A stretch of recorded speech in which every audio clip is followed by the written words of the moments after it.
As you might remember, graphic pictures out of East Liverpool put the city in the national spotlight last year. This picture of a couple overdosing in front of a little boy put a face on the opioid epidemic. Then East Liverpool police officer Chris Green accidentally overdosed after being exposed to fentanyl.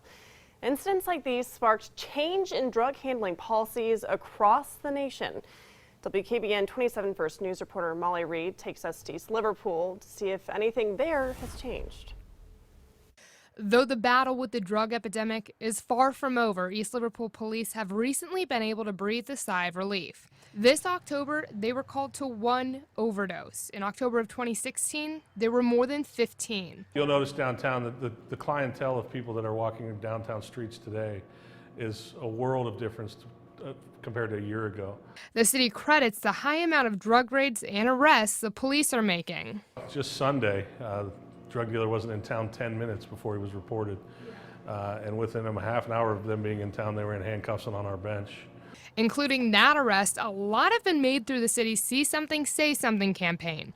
Chief Lane says it's made drugs harder to find and sell here. We've been definitely kicking more doors or just getting involved with the arrest warrants. Anybody dealing with that substance, we tend to push most of that stuff outside the city.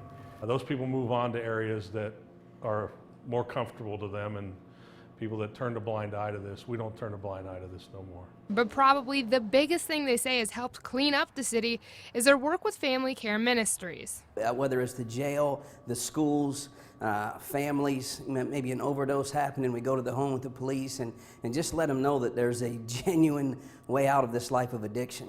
Josh and his team often do go out on overdose calls with the police. He says he knows addiction and says getting there when the addicted person doesn't think there's any hope in getting better is the best time for him to step in. Just one of the most recent ones that happened, we responded right away.